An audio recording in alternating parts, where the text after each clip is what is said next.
Mwongeye kwirirwa inshuti z'Imigisha TV. None uyu munsi tugiye kubereka uburyo mwakoramo ji y'inyanya. Hano dufite inyanya n'indimu. Rero ukuntu ushaka gukora ji y'inyanya ushaka kuyikorera cyangwa ukayigura muri supermarket nazo zibamo ji z'inyanya. Nta gushiramo isukari nta gushiramo umunyu. Urayikora gutya naturere urangiza ugakamuramo akadimu kugira hazemo agatesti keza. Rero ji y'inyanya irarenze ntabwo nshobora kubona ukuntu nyigusobanurira ikora ifite ibintu byinshi ifasha mu mubiri w'umuntu.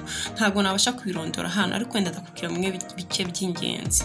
Ji y'inyanya yukoze ji y'inyanya cyangwa wenda ukarya inyanya zonyine nka salade.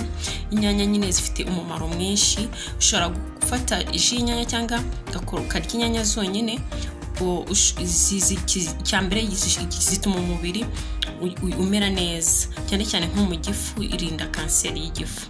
Noneho igafasha no mu mubiri kumererwa neza, umutima, amaraso gutembera neza.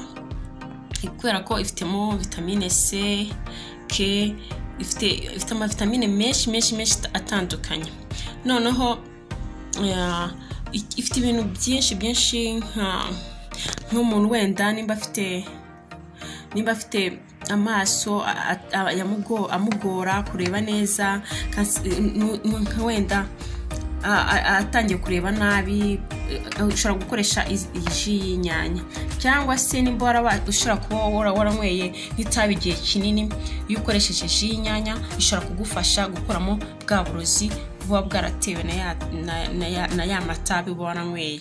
Cyangwa ni muri kinarinywa ushobora gukoresha nk'ikirahure buri munsi cya ji y'inyanya. Bituma uburozi budakomeza kwiyongera cyane. Ifite ibintu byinshi cyane, uzagenda ubisome uzabibona, uzabona ji y'inyanya itikoraho.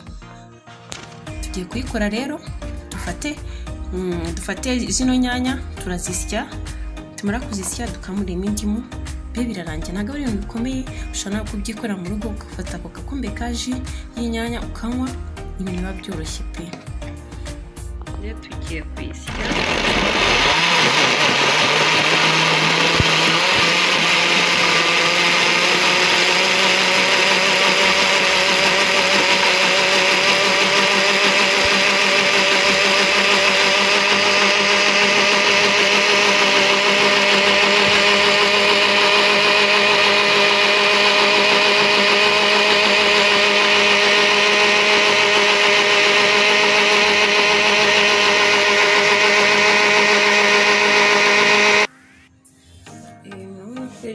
Yacu yabonetse y'inyanya gutya ibimeze iyo umuntu amaje kuyikora.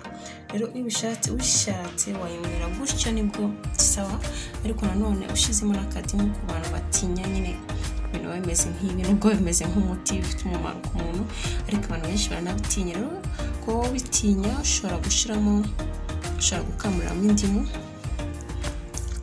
indimu yawe kugira ngo hazemo agateste gakeya karyohereye, wenda sinko nabivuga, ubundi ukagotomera umunsi ukigotomera ikirahure cyawe.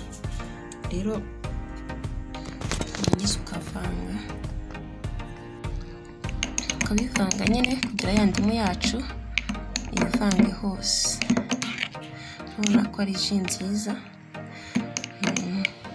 ushatse wahita uyinywera ubu ngubu. Rero ni gutya baba bayikora, ushatse wajya ukikora buri gitondo cyangwa nijoro, amasaha yose ushaka, ni uburenganzira bwawe. Rero mwakoze gukurikirana Imigisha TV no gukurikirana amavideo yacu yose duhora dukora. Mwakoze kudukurikirana, mwibuke gukora commentaire, share na subscribe kugira ngo mujye mushaka kubona ibiganiro byacu byose. Mwakoze, Imana umugisha. Bye.